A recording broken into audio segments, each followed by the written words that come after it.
والصلاة والسلام على أشرف الأنبياء وسيد المرسلين سيدنا محمد وعلى آله وأصحابه أجمعين. اللهم صل على سيدنا محمد وعلى آل سيدنا محمد كما صليت على إبراهيم وعلى آل إبراهيم في العالمين إنك حميد مجيد. أعوذ بالله من الشيطان الرجيم. بسم الله الرحمن الرحيم. وكذلك أنزلنا إليك الكتاب فالذين آتيناهم الكتاب يؤمنون به ومن هؤلاء من يؤمن به وما يجحد بآياتنا إلا الكافرون. وما كنت تتلو من قبله من كتاب ولا تخطه بيمينك إذا لارتاب المبطلون. بل هو آيات بينات في صدور الذين أوتوا العلم وما يجحد بآياتنا إلا الظالمون. قال المؤلف والمفسر رحمه الله تعالى أدام النفع بعلومه وعلومكم في الدارين آمين إلى أن قال ابن جرير يقول الله تعالى كما أنزلنا الكتب على من قبلك يا محمد صلى الله عليه وسلم من الرسل كذلك أنزلنا إليك هذا الكتاب. وهذا الذي قاله حسن ومناسبته وارتباطه جيد. اب مفسر رحمت اللہ علیہ آیات کی تفسیر فرماتے ہیں کہ اللہ تبارک و تعالی نے فرمایا وَكَذَلِكَ أَنزَلْنَا إِلَيْكَ الْكِتَابَ. ابن جریر رحمت اللہ علیہ فرماتے ہیں کہ اللہ نے ارشاد فرمایا کہ میرے محبوب جیسے ہم نے پہلے انبیاء پر پہلے رسولوں پہ کتابیں بھیجی ہیں آپ پر بھی ہم نے کتاب یعنی قرآن اتارا ہے. تو کوئی نئی بات تو نہیں ہے کہ کافر اعتراض کریں یا کافر قرآن کی مخالفت کریں، کیونکہ اللہ تبارک و تعالی نے آپ سے پہلے بھی تو پیغمبروں پر کتابیں اتاری ہیں. اگر یہ صحیح معنی میں یہودی موسیٰ علیہ السلام کو مانتے ہیں تو موسیٰ علیہ السلام کو بھی تو ہم نے تورات دی ہے. اگر نصارہ عیسیٰ علیہ السلام کو مانتے ہیں تو ہم نے ان کو بھی تو کتاب انجیل دی ہے. تو آپ پر اگر ہم نے قرآن اتارا ہے تو ان کو کیا تکلیف ہے؟ اس لیے فرماتی ہیں کما انزلنا الکتب، جیسے کہ ہم نے پہلے کتابیں آپ سے پہلے رسولوں پہ اتاری ہیں آپ پر بھی اتاری. اب مفسر رحمت اللہ علیہ فرماتی ہیں کہ یہی قول جو ہے زیادہ مناسب ہے. اسی کا کلام کے سیاق و سبات کے ساتھ ارتباط جو ہے وہ زیادہ بہتر ہے. فالذین آتیناہم الکتاب یؤمنون بہ أي الذين أخذوه فتلوه حق تلاوته من أحبارهم العلماء الأزكياء كعبد الله بن سلام وسلمان الفارسی وأشباههما رضوان اللہ علیہم. اللہ نے فرمایا میرے محبوب جن کو ہم نے پہلے کتابیں دی ان کا علم دیا ہے وہ قرآن پر بھی ایمان لاتے ہیں. تو جن لوگوں نے بھی قرآن پاک کو اہل کتاب میں سے دیانت سے پڑھا ہے وہ ایمان لے آئے، جیسے عبداللہ ابن سلام رضی اللہ تعالیٰ عنہ. حالانکہ وہ تورات کے ماشاءاللہ حافظ تھے، لیکن جب قرآن کو پڑھا تو یقین لے آئے کہ واقعی یہ اللہ کی کتاب ہے. کیونکہ قرآن ایک ایسی عظیم کتاب ہے کہ تمام کتابیں اللہ کی برحق ہیں، لیکن قرآن کا مقابلہ کوئی کتاب نہیں کر سکتی.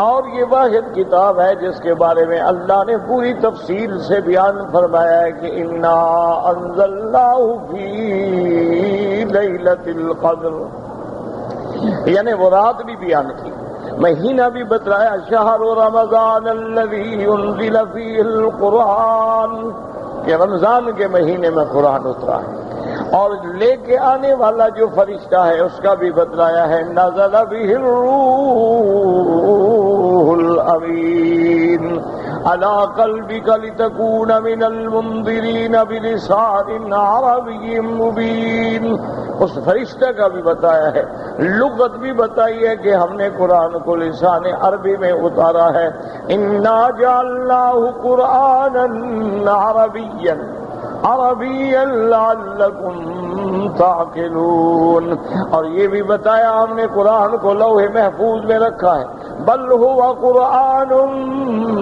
مجید فی لوح محفوظ۔ تو قرآن ایک ایسی کتاب ہے، کیونکہ اصل وجہ یہ تھی کہ ہر کتاب اپنے زمانے کے لیے تھی، ایک قوم کے لیے تھی، اور قرآن پورے عالم کے لیے ہے، اور قرآن قیامت تک کے لیے ہے، انس و جن کے لیے ہے، اس لیے جنات نے بھی سنا تو فوراً ایمان لے آئے کہ قالوا یا قومنا انا سمعنا کتابا انزل من بعد موسیٰ یہدی الی الحق والی طریق مستقیم۔ دوسری جگہ قرآن کہتا ہے انا اوحینا الیک کما اوحینا الی نوح والنبیین، میرے محبوب ہم نے آپ کی طرف جو اتار، اسی طرح ہم نے نوح علیہ السلام پر بھی اتارا، ہم نے تمام انبیاء پہ اتارا ہے، کوئی نئی بات تو نہیں ہے۔ اصل بات یہ ہے کہ جن کے دل میں بغض ہوتا ہے، عناد ہوتا ہے، اور وہ اللہ کے قرآن کو قلب سلیم سے نہیں پڑھتے تو ان کو قرآن کی سمجھ نہیں آتی۔ اگر آدمی قرآن کو پڑھے اور قرآن میں غور کرے اور قرآن میں تدبر کرے تو قرآن تو ہدایت دینے والی چیز ہے۔ اور اس کے بعد فرماتے ہیں وَمِنْ هَٰؤُلَاءِ مَن يُؤْمِنُ بِهِ، اور یعنی العرب من قریش وغیرہم، اور میرے محبوب ان عرب میں سے، قریش میں سے بھی ایسے لوگ ہیں جن کو اللہ نے ایمان نصیب فرما دیا، وہ بھی قرآن پہ ایمان لے آئے۔ وَمَا يَجْحَدُ بِآيَاتِنَا إِلَّا الْكَافِرُونَ أَيْمَا يُكَذِّبُ بِهَا وَيَجْحَدُ حَقًّا إِلَّا مَن يَشْتَرِي الْحَقَّ بِالْبَاطِلِ وَيُغَطِّي ضَوْءَ الشَّمْسِ بِالْوَسَائِلِ وَهَيْهَاتٍ۔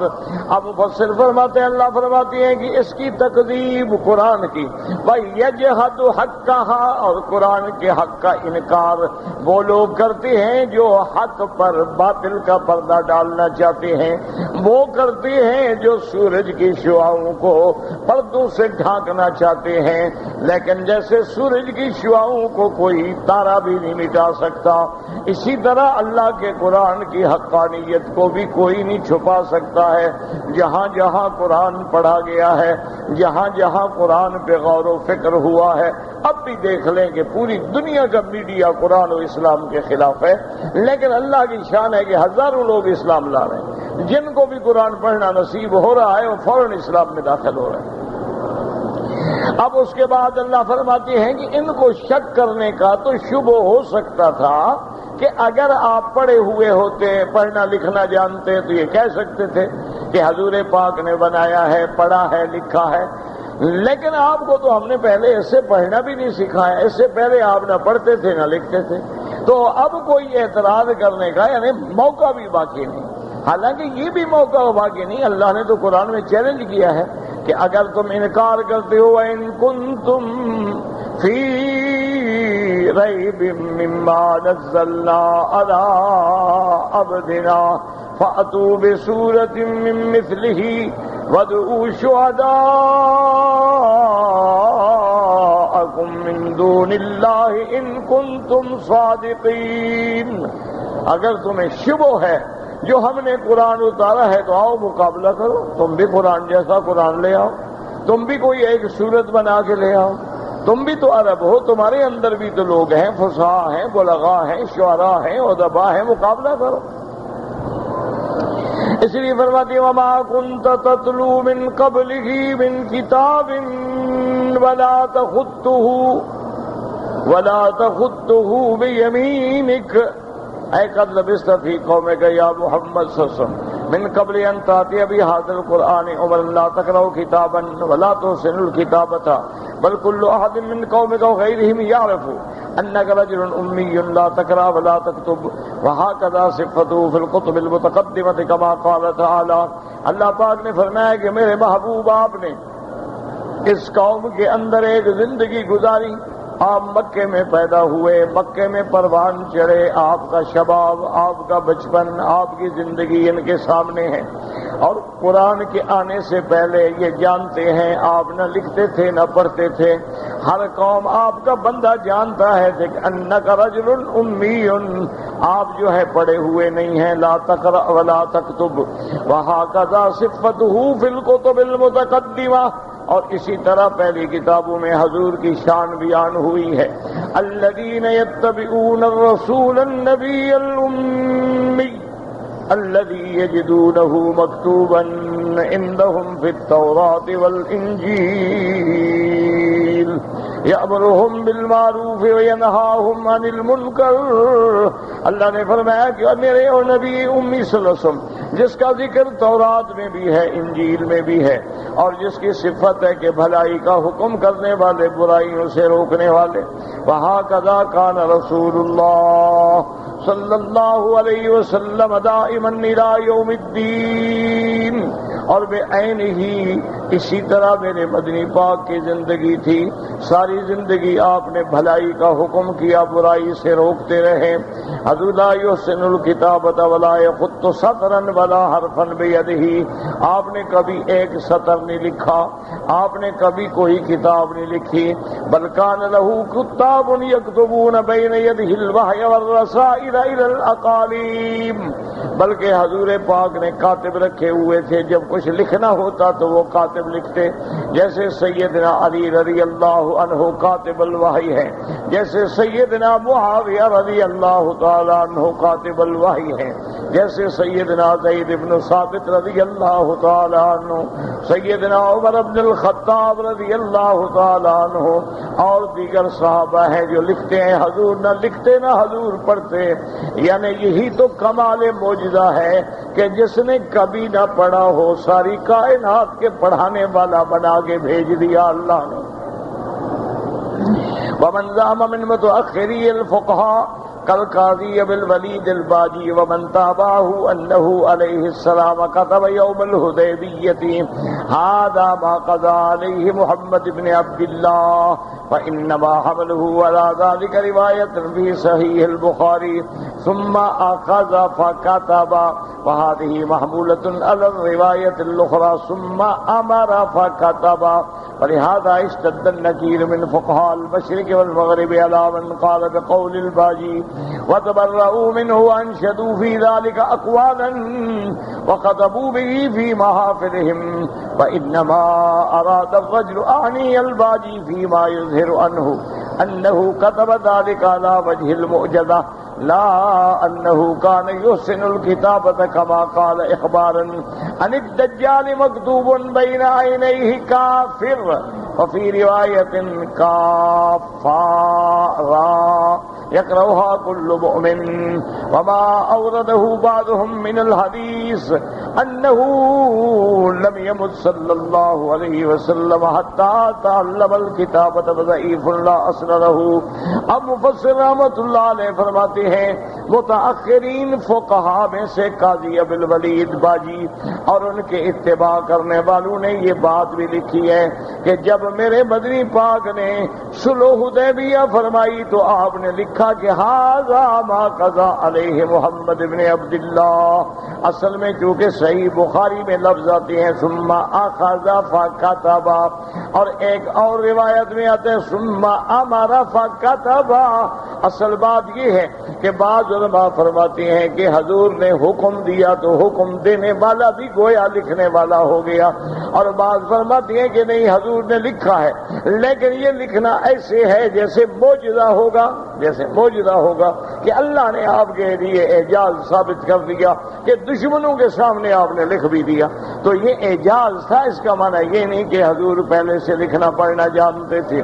اب مفسر رحمۃ اللہ علیہ فرماتی ہیں کہ پھر علماء نے مشرق سے مغرب سے تمام فقہاء نے قول باجی پر انکار کیا، اور اس پر انہوں نے بڑے مقالے لکھے اور انہوں نے اپنی محافل میں ان کا رد کیا۔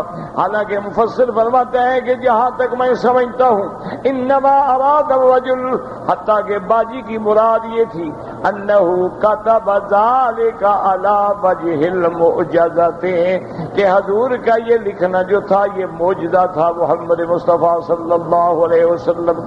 جیسے آپ نے فرمایا کہ قیامت سے پہلے دجال ظاہر ہوگا، اللہم انا نعوذ بک من فتنۃ الدجال، یا اللہ ہر مسلمان کو فتنہ دجال سے محفوظ فرما، اور تمام دجاجلہ کے فتنوں سے محفوظ فرما، تمام عذاب قبر کے فتنے سے محفوظ فرما۔ حضور نے فرمایا بین عینیہ مکتوب کافر، وہ دجال جب آئے گا تو اس کے دو آنکھوں کے درمیان میں لکھا ہوگا کافر، اور ایک روایت میں ہے کہ لکھا ہوگا کاف فا را، جب جمع کریں تو کیا بنے گا کافر۔ آپ نے فرمایا یقرؤھا کل مومن، ہر ایمان والا پڑھے گا، تو اب ضروری تو نہیں کہ ہر ایمان والا پڑھا لکھا ہو، منع ہے کہ اللہ اس وقت علم عطا فرما دیں گے کہ ہر مومن پڑھ لے گا کہ لکھا ہے کافر۔ ہاں جن کے پاس ایمان نہیں ہوگا وہ نہیں پڑھ سکیں۔ اور دجال ایسا ظالم ہے کہ پوری دنیا میں دورہ کرے گا، لیکن یاد رکھیں کہ صرف دو شہر ہیں مکہ اور مدینہ جس کی اللہ حفاظت فرمائیں گے، لا يدخلها الطاعون ولا الدجال، اس میں طاعون کی وبا بھی داخل نہیں ہوگی اور دجال بھی داخل نہیں ہوگا۔ اور ایک حدیث میں ہے کہ دجال کوشش کرے گا مدینہ منورہ میں داخل ہونے کے لیے، الا ان کا بها الملائکہ، لیکن مدینے کے کناروں پہ حد حرم پہ فرشتے کھڑے ہوں گے، مار مار کے بھگا دیں گے۔ تو یہ دو شہر ہیں جو امن والے ہوں گے، یہاں دجال بھی داخل نہیں ہوگا۔ اور دعا کریں اللہ ان بلد الامین کو قیامت تک ہر فتنوں سے محفوظ رکھے، اور اللہ عالم اسلام کے جتنے ملک ہیں سب کو فتنوں سے محفوظ رکھے، اور اپنے عذاب رفع فرمائے، اور مسلمان ملکوں کی مسلمانوں کی حفاظت فرمائے۔ اب اس کے بعد فرماتے ہیں وما كنت تتلو اے تقرا من قبلہ من کتاب۔ اب مفسر فرماتے ہیں کہ اتنا ہی کافی تھا وما كنت تتلو، لیکن کتنی مؤکد ہے من قبلہ من کتاب ولا تخطہ بیمینک، میرا محبوب آپ اس سے پہلے نہ تو کتاب پڑھنے والے نہ ہاتھ سے لکھنے والے، یعنی آپ تو پہلے ان کے اندر آپ رہے ہیں، یہ کیسے اعتراض کرتے ہیں کہ قرآن نبی نے بنایا؟ فرماتی ہیں تاکید النفی ولا تخطہ بیمینک تاکید ایضا وخرج مخرج الغالب كقوله تبارك وتعالى ولا طائر يطير بجناحيه وقوله تعالى إذا لارتاب المبطلون، أي لو كنت تحسنها لارتاب بعض الجهلة من الناس فيقول إنما تعلم هذا من كتب قبله معصورة عن الأنبياء فأنهم قالوا ذلك ما علمهم بأنه أمي لا يحسن الكتابة۔ اب مفسر رحمۃ اللہ علیہ فرماتے ہیں اللہ نے فرمایا کہ اگر آپ لکھنا پڑھنا جانتے تو ان باطل پرستوں کو شبہ کرنے کا کوئی موقع بھی ہوتا، لیکن اب تو موقع ہی نہیں ہے۔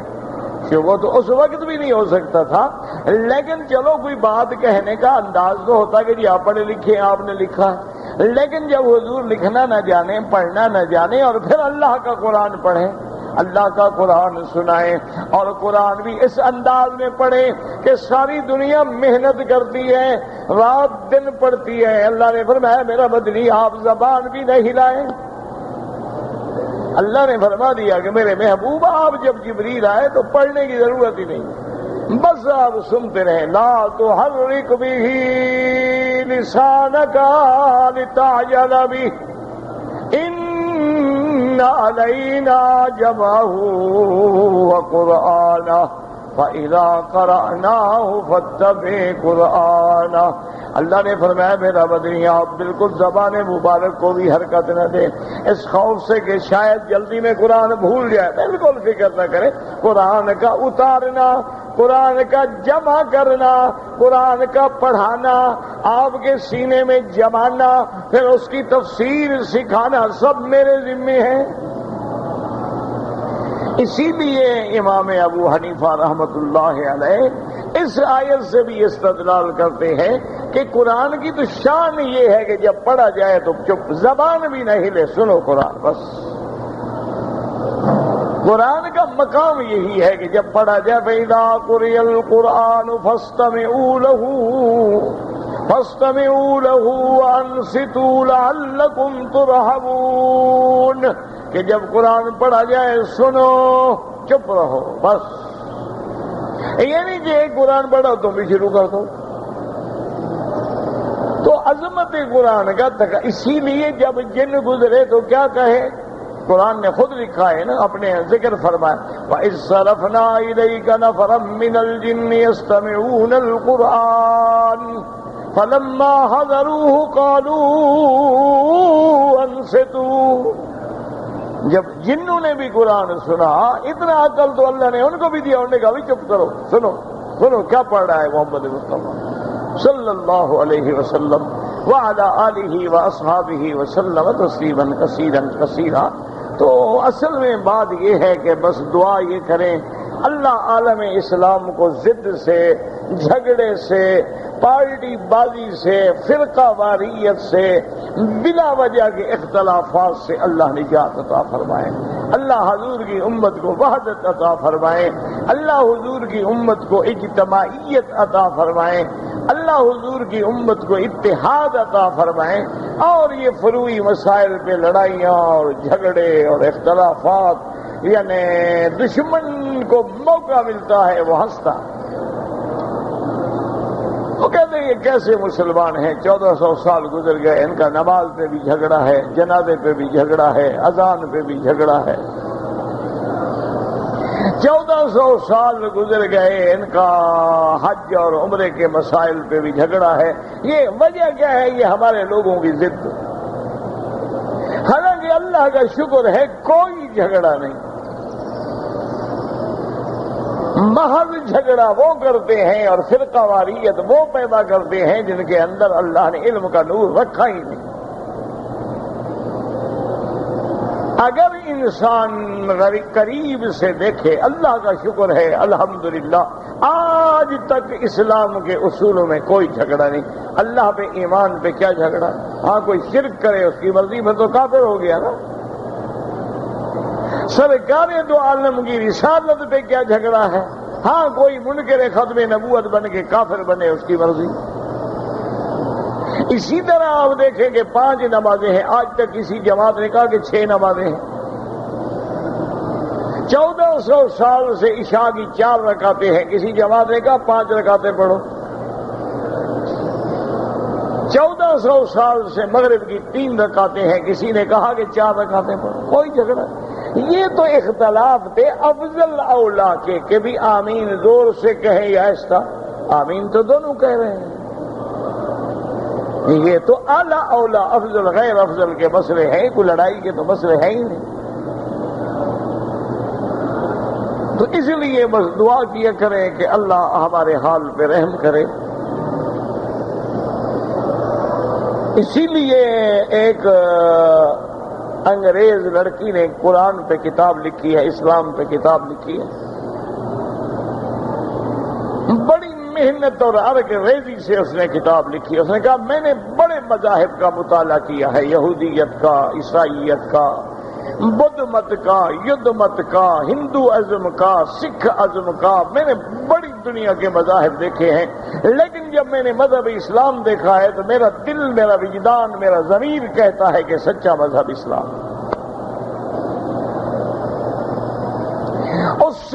صحافیوں نے پوچھا کہ جب تم اسلام کو ایک دین حق مانتی ہو تو مسلمان کیوں نہیں ہو گئی؟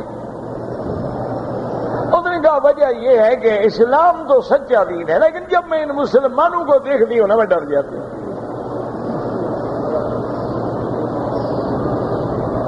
اسلام بالکل سچا ہے، اسلام دین حق ہے، قرآن اللہ کی کتاب ہے، لیکن جب میں مسلمانوں کو دیکھتی ہوں کہ ان کا مذہب کہتا ہے زنا حرام ہے، یہ رات دن زنا میں لگے ہوئے ہیں، ان کا مذہب کہتا ہے کہ لڑکوں سے بدفعلی حرام ہے، یہ رات دن لواطت میں لگے ہوئے ہیں، ان کا مذہب کہتا ہے کہ غیر محرم کا چہرہ دیکھنا حرام ہے، یہ 24 گھنٹے عورتوں کے پیچھے بھاگتے ہیں، ان کا اسلام کہتا ہے شراب حرام ہے، یہ انگریزوں سے بھی زیادہ پی جاتے ہیں، ان کا اسلام کہتا ہے کہ سود حرام ہے، کافر جو تھا وہ پیسے میں سود کھاتا تھا، مسلمان سینکڑوں میں کھاتا ہے، ہندو بھی سود کھاتے تھے نا، 2 پیسے 3 پیسے 4 پیسے 5 پیسے ٹکا، اور یہ تو 14%، 16%، 20%، پھر سود پہ سود، پھر ماہانہ سود، پھر 6 ماہی سود، پھر سالانہ سود۔ اس نے کہا جب میں ان مسلمانوں کا کردار اور کریکٹر دیکھتی ہوں تو ڈر جاتی ہوں کہ شاید اسلام پہ چلنا مشکل ہوگا، اس لیے نہیں چل سکتے۔ تو اب یعنی آپ دیکھیں کہ ہمارا کردار اور ہمارا عمل جو ہے لوگوں کو اسلام میں آنے سے روک رہا ہے۔ انا للہ و انا الیہ راجعون۔ اب اس کے بعد مفسر رحمۃ اللہ علیہ فرماتے ہیں کہ اللہ تبارک و تعالی نے قرآن پاک میں ارشاد فرما دیا کہ میرے محبوب اگر آپ لکھتے تو چلو شبہ کرنے کا کوئی موقع تو ہوتا۔ وَقَالُوا أَسَاطِيرُ الْأَوَّلِينَ أَسَاطِيرُ الْأَوَّلِينَ اكْتَتَبَهَا فَهِيَ تُمْلَى عَلَيْهِ بُكْرَةً وَأَصِيلًا، کہ پہلے لوگوں کی قصے کہانیاں ہیں جو آپ لکھتے ہیں اور آپ پر صبح و شام پڑھی جاتی ہیں۔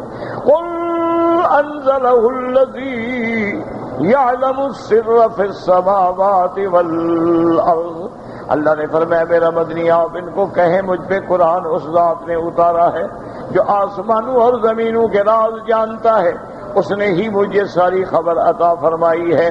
جیسے یہاں فرمایا بل هو آیات بینات فی صدور الذین اوتوا العلم، اے هذا القرآن آیات بینات واضحۃ فی الدلالۃ الحق امرا ونہیا وخبرا، کہ قرآن پاک جو ہے بالکل کھلا ہے، قرآن پاک جو ہے بالکل واضح ہے، حق پہ دلالت کرنے والا، امر ہے تو واضح ہے، نہی ہے تو واضح ہے، خبر ہے تو واضح ہے، وعد ہے تو واضح ہے، وعید ہے تو واضح ہے، مواعظ ہے تو واضح ہے، قرآن تو کھلا ہوا ہے۔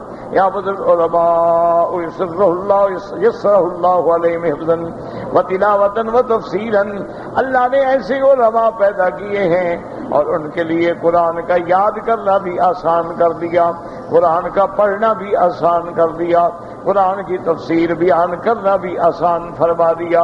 جیسے اللہ فرماتے ہیں وَلَقَدْ يَسَّرْنَا الْقُرْآنَ لِلذِّكْرِ فَهَلْ مِن مُّدَّكِرٍ، وَقَالَ رَسُولُ اللَّهِ صلی اللہ علیہ وسلم ما من نبی الا وقد اوتی ما آمن على مثله البشر وانما كان الذي اوتیته وحیا اوحاه الله الی وارجو ان اکون اکثرهم تابعا۔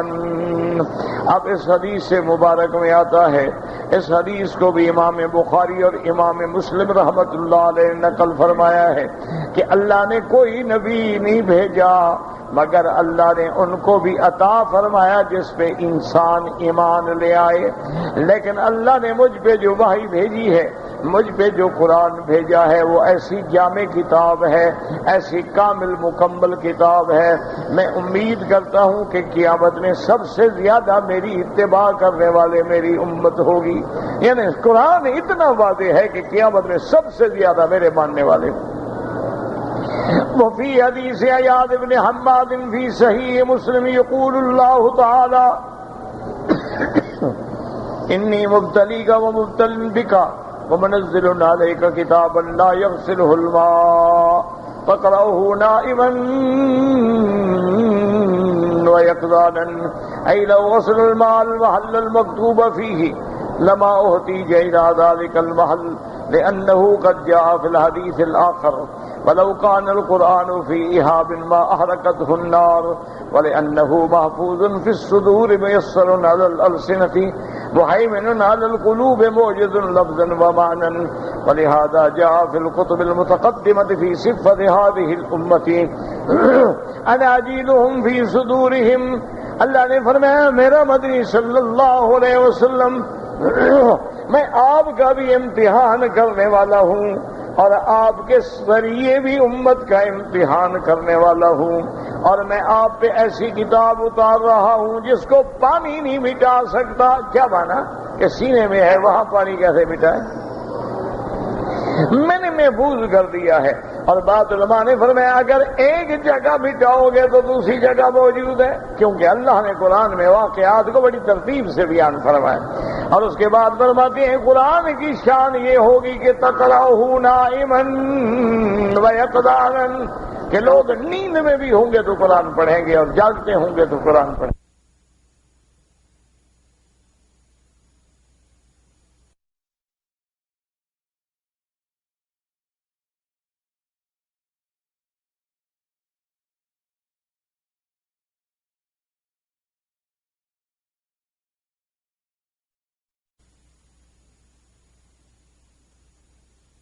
تلاوت ہوتی، سو گئے ہوتے ہیں تو زبان پہ قرآن آ جاتا ہے. مفسر فرماتا ہے لو غسل الماء المحل المکتوب فیہ، اگر کسی جگہ دھو ڈالیں تو ضرورت نہیں ہے کیونکہ دوسری جگہ وہ آیت موجود ہے. اور اگر قرآن پاک کو کسی جگہ لکھ دیا جائے تو آگ بھی نہیں جلائے گی، وَلِأَنَّهُ مَحْفُوظٌ. اصل بات یہ ہے کہ قرآن کو اللہ نے سینوں میں محفوظ کر دیا ہے. امت محمد مصطفیٰ کے اللہ نے سینوں کو قرآن کی حفاظت کا ذریعہ بنا دیا ہے اور زبانوں پہ یاد کرنا آسان کر دیا ہے. دلوں پہ قرآن کی سلطنت ہے. اس کا لفظ بھی معجزہ ہے، معنی بھی معجزہ ہے. اسی لیے سابقہ کتابوں میں آتا ہے کہ اللہ تبارک و تعالی نے حضور کے سینے، حضور کی امت کے سینوں کو قرآن کا محل بنا دیا. واختار ابن جریر ان المعنى في قوله تبارك وتعالى بل هو آيات بينات في صدور الذين اوتوا العلم بل العلم بانك ما كنت تتلو من قبل هذا الكتاب كتابا ولا تخطه بيمينك آيات بینات فی صدور الذین اوتوا العلم من اہل الکتاب. ابن جریر فرماتے ہیں کہ اصل معنی اس کا یہ ہے کہ میرا مدنی آپ اس قرآن کے آنے سے پہلے بھی قرآن نہیں پڑھتے تھے اور نہ آپ نے کسی اہل کتاب سے قرآن کو لکھا ہے اور نہ نقل فرمایا ہے، بلکہ یہ اللہ کی وحی ہے. فنقلہ عن قتادہ وابن جریر حق الاول عن الحسن البصری فقد قلت وهو الذي رواه الاوفي عن ابن عباس وقاله الضحاك والازهر والله اعلم. وقوله تبارك وتعالى وما يجحد بآياتنا الا الظالمون اے ما یکذب بها ویبغض حقها ویردها. اللہ کے قرآن کو کوئی تکذیب نہیں کرتا، کوئی نہیں جھٹلاتا مگر وہ لوگ جو ظالم ہیں، جنہوں نے اپنے جانوں پہ ظلم کیا ہے. المعتدون المکابرون، جو لوگ تجاوز کرنے والے ہیں، تکبر کرنے والے ہیں. الذین یعلمون الحق ویحیدون عنہ، حق جاننے کے باوجود بھی حق سے انکار کرتے ہیں. اس لیے اللہ نے فرمایا میرا فیصلہ ہے ان الذین حقت علیہم کلمۃ ربک لا یؤمنون وَلَوْ جَاءَتْهُمْ كُلُّ آیَةٍ حَتَّى يَرَوْا الْعَذَابَ الْأَلِيمَ. اللہ نے فرمایا میرا محبوب جن پہ میں نے فیصلہ کر دیا ہے وہ کبھی ایمان نہیں لے آئیں گے. آپ جتنی بھی نشانیاں لے آئیں، جتنے بھی معجزات ان کو دکھلائیں، یہ اس دن ایمان لائیں گے جس دن عذاب دیکھیں گے. لیکن جب عذاب دیکھیں گے تو اس وقت ایمان کوئی فائدہ نہیں دے گا. واللہ اعلم. اللهم صل على سيدنا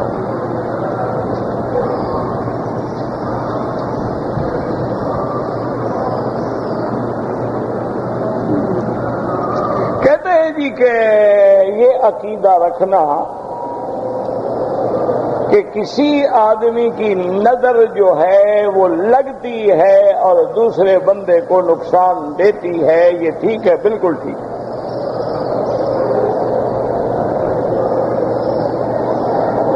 اس کا ذکر اللہ کے قرآن میں بھی ہے اور فرمان رسول پاک میں بھی۔ اللہ کے قرآن میں جو قصہ ہے کہ حضرت یعقوب علیہ السلام نے اپنے بیٹوں کو فرمایا تھا کہ لا تدخلوا من باب واحد وادخلوا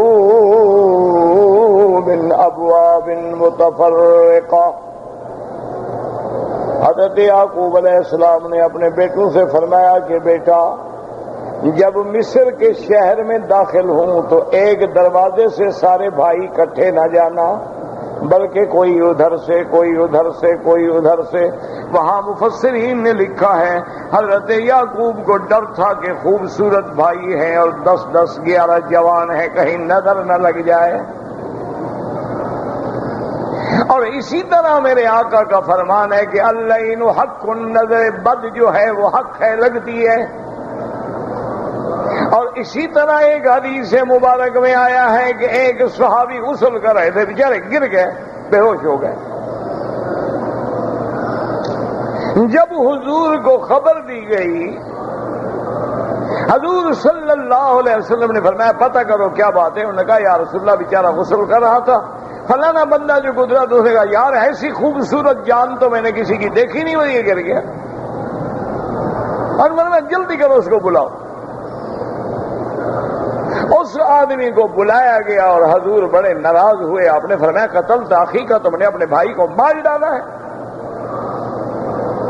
اب جلدی کرو، کسی پانی کے اندر وضو کرو، استنجا کرو، غسل کرو، اور سارا پانی جب اس برتن میں اکٹھا ہو جائے تو اس بندے پہ ڈالو جس کو نظر لگی۔ تو اس صحابی نے جلدی جلدی غسل کیا، وہ پانی جمع ہوا، وہ پانی جو اس آدمی جس پہ نظر لگی تھی اس کو ڈالا تو فوراً کھڑا ہو گیا۔ تو حضور نے علاج بھی بتلا دیا کہ اگر نظر بد لگ جائے اور تمہیں پتہ ہو کہ اس بندے کی نظر ہے، اس کو پکڑو اسی وقت، جو بھی فوراً غسل کرو برتن میں، اور وہ پانی ڈالو گے تو نظر ختم ہو جائے۔ اور اسی طرح حضور صلی اللہ علیہ وسلم اپنے دونوں شہزادے حضرت حسن و حسین رضی اللہ تعالی عنہما پر بھی خود دم فرماتے تھے من کل عین حامۃ۔ آپ دعا میں پڑھتے تھے کہ اللہ آپ لوگوں کو نظر بد سے بچائے۔ اسی لیے حکم ہے کہ بندہ جب کوئی، بعض لوگ ہوتے ہیں خدا کی قدرت ہے، تو علاج یہ ہے کہ عادت بنا لو کہ جب کسی پہ نظر پڑے فوراً کہو ماشاءاللہ ماشاءاللہ لا الہ الا اللہ ماشاءاللہ تبارک اللہ۔ دیکھا نہیں منہ پہ لکھا ہوتا ہے، کیوں؟ تاکہ نظر پڑے تو فوراً یہ پڑھ لے، اگر ہمارا مقام تو بچے۔ تو نظر لگتی ہے اور نظر میں اثر پیدا کرنے کی طاقت جو ہے میرے اللہ کو ہے کہ اس نے پیدا کی ہے۔ اسی طرح آپ دیکھیں کہ بعض ایسے دنیا میں زہریلے سانپ ہیں، وہ آپ کو ڈسے نہیں، صرف آپ کی آنکھ میں ڈالے تو زہر آ جاتی ہے۔ بعض دنیا میں ایسے سانپ بھی ہیں کہ اگر وہ گزر گیا ہے اور تم اس لکیر پہ قدم رکھو تو زہر آ جاتی ہے۔ ابھی آپ نہیں دیکھ رہے ہیں کہ مچھلیوں میں زہر آ گئی، جانوروں میں زہر آ گئی۔ تو یہ چیزیں حق ہیں جو قرآن و حدیث سے ثابت ہیں۔ اور اسی طرح بعض علماء نے اس کا علاج یہ بھی بتلایا ہے کہ سورۃ نون والقلم کی جو آخری آیت ہے وَإِن يَكَادُ الَّذِينَ كَفَرُوا لَيُزْلِقُونَكَ بِأَبْصَارِهِمْ لَمَّا سَمِعُوا الذِّكْرَ وَيَقُولُونَ إِنَّهُ لَمَجْنُونٌ وَمَا هُوَ إِلَّا ذِكْرٌ لِّلْعَالَمِينَ۔ یہ آیت بھی پڑھ کے اگر دم کریں تو نظر کا اثر جو ہے وہ ختم ہو جاتا ہے۔ اور اسی طرح صحیح حدیثوں میں ہے کہ کافروں نے جمع ہو کر، ایک بندہ تھا اس کی نظر بڑی لگتی تھی، اس کو منت کر کے لے آئے کہ تم محمد مصطفیٰ پہ نظر لگاؤ، لیکن اس نے بڑی کوشش کی، اللہ نے اپنے نبی کی حفاظت فرمائی اور حضور نظر سے محفوظ رہے۔ تو معنی یہ ہے کہ نظر لگتی ہے۔ اچھا، بعض علاقوں میں، ہمارے یہاں اپنے علاقوں میں ایک بستی ہے، اس کے ہر بندے کی نظر لگتی ہے، پوری بستی والے اللہ کا ایک عذاب بنے ہوئے ہیں۔ کوئی بندہ ڈر کے مارے بچوں کو نہیں گزارتا، جانوروں کو نہیں گزارتا کہ دیکھیں گے تو نظر لگے گی، یا بس۔ اسی طرح عرب کے محاورہ میں ایک محاورہ ہے کہ نظر ایسی چیز ہے کہ یدخل الانسان فی القبر والجمل فی القدر، کہ نظر تو ایسی بلا ہے کہ بندے کو قبر میں پہنچا دیتی ہے اور اونٹ کو دیگچی میں پہنچا دیتی ہے۔ نظر تو ہے، بالکل نظر حق ہے، اور نظر بد لگتی ہے۔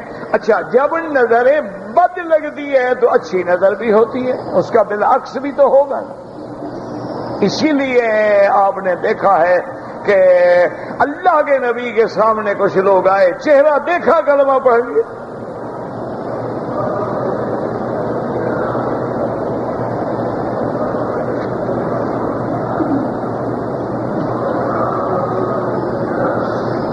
کچھ لوگ کہتے ہیں کہ مردہ سنتا ہے، کچھ لوگ کہتے ہیں کہ نہیں سنتا ہے۔ زندوں کے مسئلے حل ہو گئے ہیں، باقی مردوں کے رہ گئے۔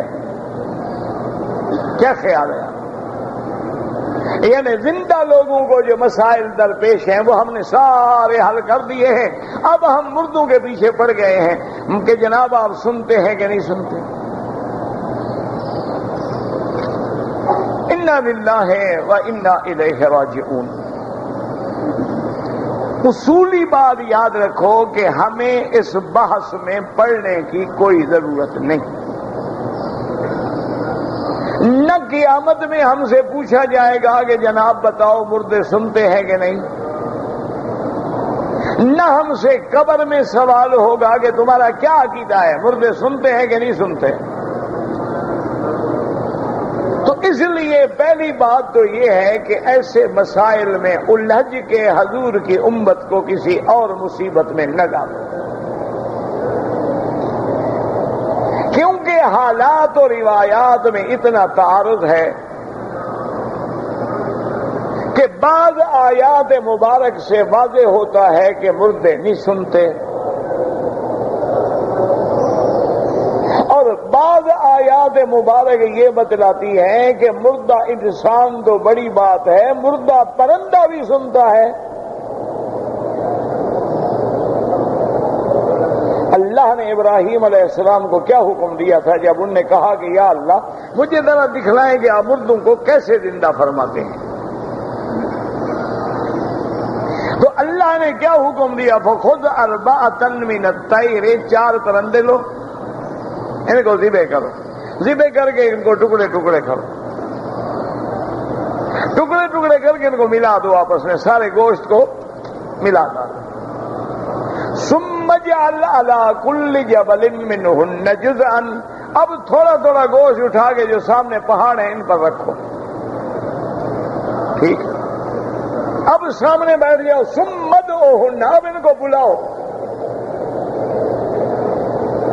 تو جب حضرت ابراہیم نے بلایا تو دوڑتے ہوئے آ گئے، تو اب وہ تو مردہ پرندے ہیں، مر گئے، ذبح ہو گئے، گوشت مل گیا، لیکن پھر بھی ابراہیم کی آواز سنی آ گئے۔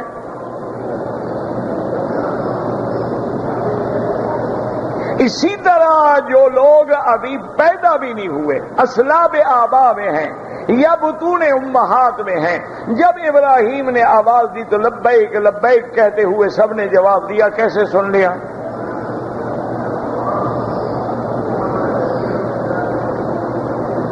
اسی طرح حضور پاک نے صلی اللہ علیہ وسلم نے فرمایا کہ مردہ جو ہے یسمع خفق نعالہم، ان کے پاؤں چلنے کے جوتے کی آواز بھی سنتا ہے۔ اسی طرح ایک صحابی نے وصیت کی اپنی اولاد کو کہ جب مجھے تم قبر میں دفن کر لو تو دفن کرنے کے بعد اتنی دیر کھڑے رہنا جتنی دیر میں اونٹ کو ذبح کرو، ٹکڑے کرو، گوشت بناؤ، اس میں جتنی دیر لگتی ہے اتنی دیر کھڑے رہنا، تاکہ میرے لیے یہ سوال جواب کا مشکل وقت ہوگا، تاکہ مجھے تسلی رہے کہ میری اولاد، میرے ساتھی، میرے دعا کرنے والے کھڑے ہیں۔ رحمت دو عالم نے ابو جہل مرا ہوا ہے، بدبو پھیل چکی ہے، کنویں میں پڑا ہے اور حضور کھڑے ہیں۔ حضرت عمر بول پڑے کہ یا رسول اللہ، یہ مردے بدکار کافر مر گئے، ذلیل ہو گئے، ان کو آپ سنا رہے ہیں، یہ کیا سنیں گے؟ آپ نے فرمایا اسمع منکم، تم سے بھی زیادہ سن رہے ہیں۔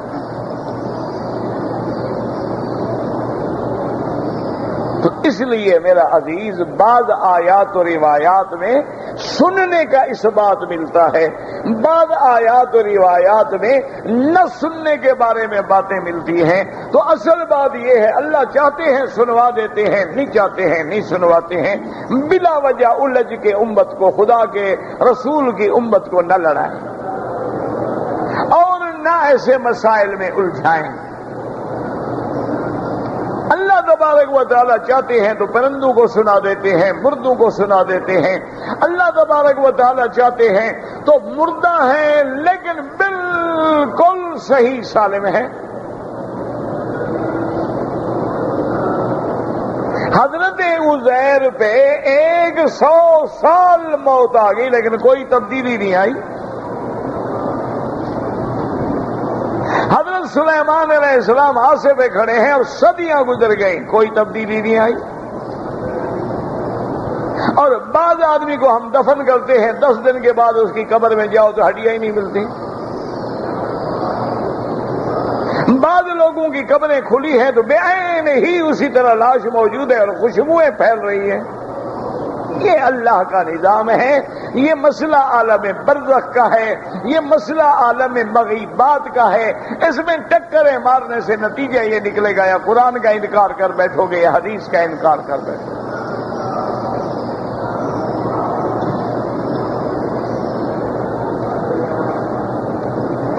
کہ اگر کوئی آدمی مر جائے، اس کے مرنے کے بعد اس کے لیے حج کیا جائے، عمرہ کیا جائے، قرآن پڑھا جائے، ثواب ہوگا؟ بالکل ہوگا۔ حضور سے پوچھا گیا کہ یا رسول اللہ، میری والدہ ہے یا والد ہیں، فوت ہو عمر میں ان کی طرف سے حج کرو۔ حج بدل کا محدثین نے باقاعدہ باب باندھے ہیں، تو اگر حج بدل کا فائدہ کوئی نہیں ہے تو کرنے کا کیا مطلب؟ بہرحال اللہ تعالیٰ ان کو ثواب دیتے ہیں۔ اور بلکہ بعض روایات میں یہ آتا ہے کہ انسان کے عالم ارواح میں جو روح ہے وہ ایک دوسرے کو پوچھتے ہیں کہ یار تمہارے پاس بھی کوئی ہدیہ پہنچا ہے کہ نہیں پہنچا ہے؟ وہ کہتے ہیں یار میری اولاد نالائق ہے، مجھے ہدیہ نہیں بھیجی۔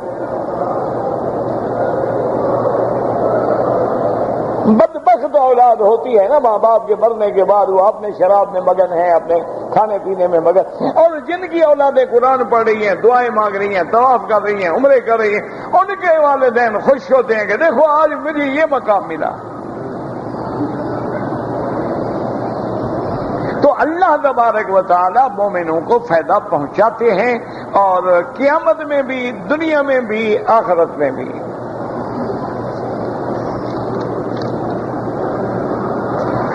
ہیں تم نہ مانگا کرو، لڑنے کی کیا ضرورت ہے؟ بس یعنی اب ساری امت انہی مسائل پہ کھڑی ہے کہ دعا مانگیں گے تو کفر ہو جائے گا، نہیں مانگیں گے تو مسلمان ہو جائیں گے۔ کیوں بلا وجہ ایسے مسائل پہ امت کو چھیڑا جاتا ہے؟ یاد رکھو، دعا کرنے کا حکم اللہ نے قرآن میں دیا ہے کہ مجھ سے مانگو۔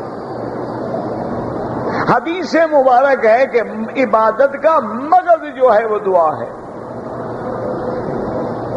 اور ایک حدیث میں ہے کہ اللہ کا ہاتھ جو ہے وہ جماعت میں ہوتا ہے۔ تو اس لیے بعض علماء جمع ہو کے دعا کر دیتے ہیں کہ کسی کی وجہ سے اللہ ہمارا کام بھی بنا دے، ورنہ احادیث میں یہ ہے کہ حضور پاک ہر نماز کے بعد دعا مانگتے تھے لیکن ہاتھ نہیں اٹھاتے، دعا مانگتے تھے لیکن سارے مل کے نہیں مانگتے، ورنہ ہر صحابی دعا مانگتا تھا، حضور خود دعا مانگتے تھے۔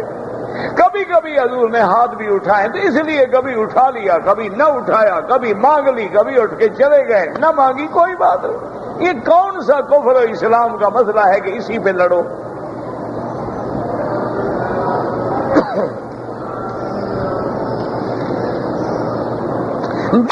بالکل حق ہے۔ اللہ کے قرآن میں جب موجود ہے کہ جادوگروں نے حضرت موسیٰ علیہ السلام کا مقابلہ کیا، جب صحیح حدیثوں میں موجود ہے کہ لبید بن العاصم یہودی بدبخت نے میرے مدنی سرکار پہ جادو کیا، تو جادو تو ہے لیکن یہ علم شیطانی ہے۔ حضور نے فرمایا جو بندہ جادو سیکھتا ہے یا جادو کرتا ہے یا جادو پہ عقیدہ رکھتا ہے وہ کافر ہے، ورنہ جادو تو ہے۔ اب ناچ گانا جو ہے یہ علم نہیں، یہ بھی تو علم ہے نا، لوگ سیکھتے نہیں۔ اسی طرح جادو بھی علم ہے، اسی طرح نجوم بھی علم ہے، اسی طرح جفر بھی علم ہے، اسی طرح رمل بھی علم ہے، اسی طرح عادات بھی علم ہے، اسی طرح ہپناٹزم بھی علم ہے، اسی طرح کیمیا بھی علم ہے، سیمیا بھی علم ہے، لیمیا بھی علم ہے، ریمیا بھی علم ہے، یہ سارے علم ہیں، لیکن جو علم قرآن و حدیث کے خلاف ہے وہ حرام۔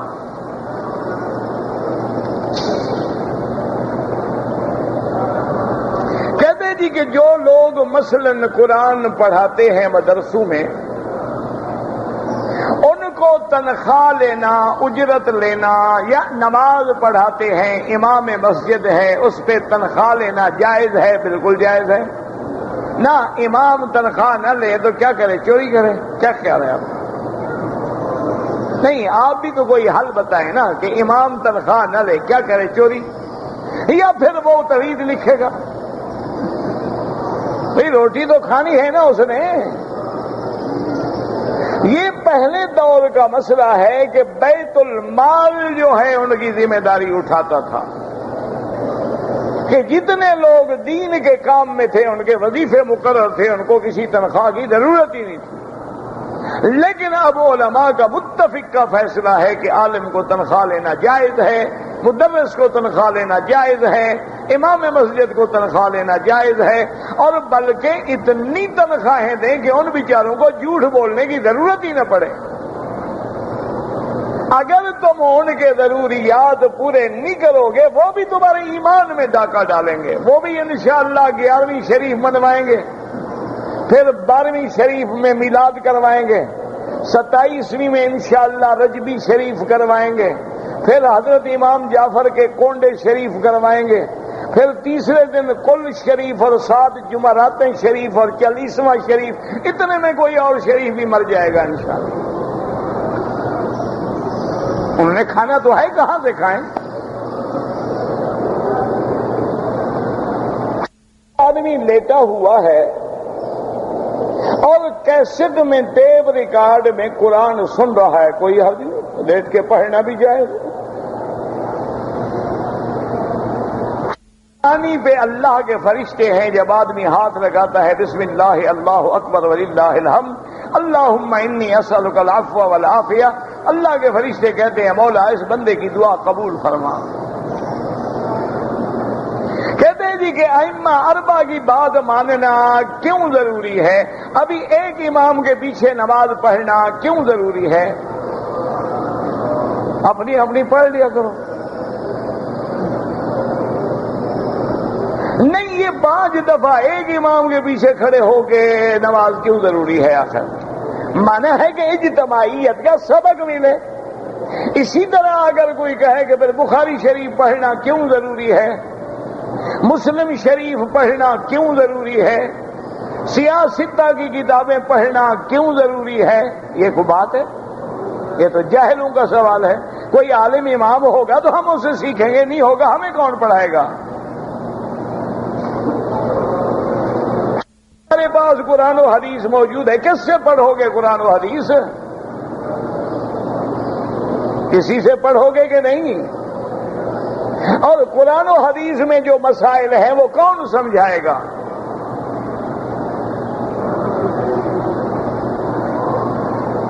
اچھا، اب آپ ایسا کریں کہ مجھے ایک چھوٹا سا مسئلہ بتائیں کہ گائے حلال ہے یا حرام ہے؟ ہاں جی، گائے کیا ہے؟ بھینس۔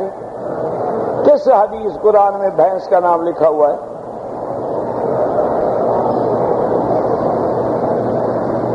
قرآن حدیث پڑھ کے جو ہم نے سمجھنا ہے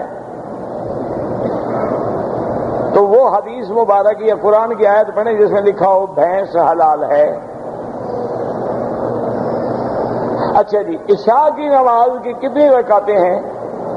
ہاں جی، عشاء فرض نماز کی کتنی رکعتیں ہیں؟ یار بولو، کوئی قبرستان تو نہیں ہے نا؟ کتنی رکعتیں ہیں؟ یہ کس آیت میں ہے؟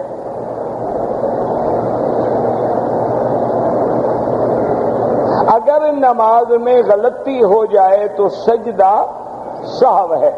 اچھا، غلطی کیسے ہو؟ نماز میں غلطی دو قسم کی ہوتی ہے، زیادتی ہو یا نقصان ہو۔ 3 رکعتیں پڑھنی تھی ہم نے 4 پڑھ لی، 4 پڑھنی تھی ہم نے 3 پڑھ لی۔ اچھا، اس نماز میں زیادتی بھی ہو نقصان بھی ہو، یعنی رکعت زیادہ پڑھ لی لیکن اتحیات چھوڑ دی، نقصان بھی ہو گیا، اب کیا کریں؟ اس کو دوبارہ دہرائیں۔ سبحان اللہ، ماشاء اللہ۔ کس نے کہا ہے آپ کو؟ عقل سے کام لے۔ مانا یہ ہو رہا ہے حدیث پڑھو۔ کس حدیث میں ہے کہ جو ہو جائے تو دوبارہ پڑھو؟ بات کو سمجھو، بات کیا ہو رہی ہے اور آپ کیا کہہ رہے ہیں؟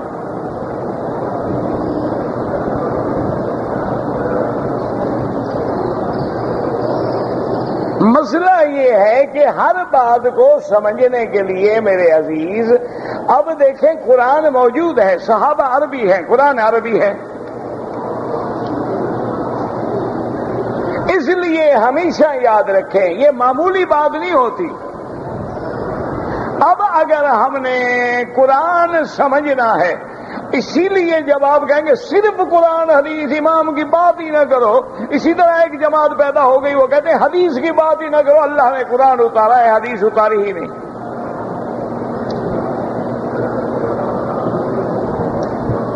اور ایک اور آدمی آ جائے گا، وہ کہے گا جی قرآن کی بات کا معنی یہ ہے کہ ہر آدمی خود سمجھ لے۔ جیسے ہمارے بڑے بڑے پروفیسر ہیں، انہوں نے قرآن کو جو سمجھا ہے ماشاءاللہ کفر تک چلے گئے ہیں۔ ایک بڑے پروفیسر، بڑے علامہ گزرے ہیں، انہوں نے کہا اب نماز پڑھنے کی ضرورت ہی نہیں ہے۔ کیوں بھائی؟ انہوں نے کہا اس زمانے میں ایکسرسائز کا اور کوئی طریقہ نہیں تھا، اب ہمارے یہاں جم کلب موجود ہیں، اب کیا ضرورت ہے نماز پڑھنے کی؟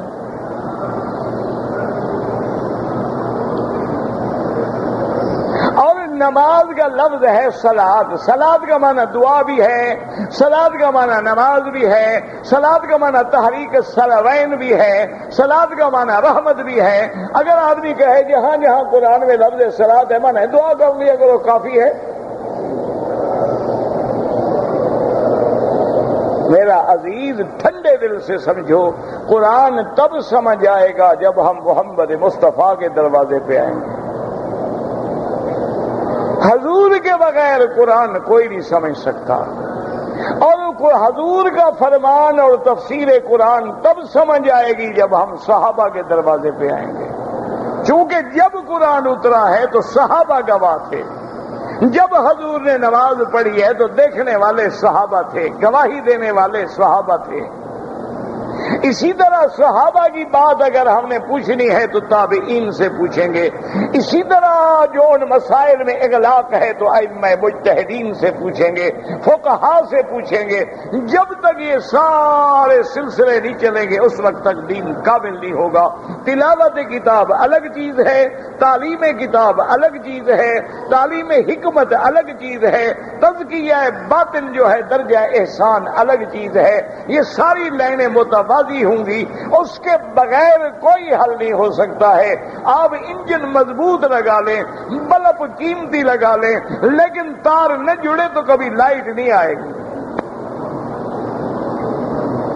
اسی لیے اللہ نے ہمیں حکم دیا ہے کہ ہم پابندی سیکھیں کہ ایک امام کے پیچھے کھڑے ہیں، اگر اپنی اپنی نماز پڑھیں، یہ رکوع میں ہوگا، یہ سجدے میں ہوگا، یہ تشہد میں ہوگا، اور جب ایک کی پابندی ہوگی تو ایک رکوع ہوگا، ایک سجدہ ہوگا، ایک قیام ہوگا، ایک تشہد ہوگا۔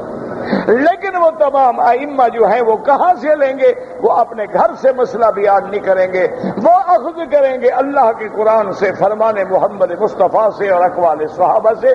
ہمارے لیے وہ آسانی پیدا کر دیں گے کہ ہمیں نماز کے مسئلے دیکھنے ہیں، کتاب الصلاۃ الصلاۃ الصلاۃ الصلاۃ الصلاۃ الصلاۃ الصلاۃ الصلاۃ الصلاۃ الصلاۃ الصلاۃ الصلاۃ الصلاۃ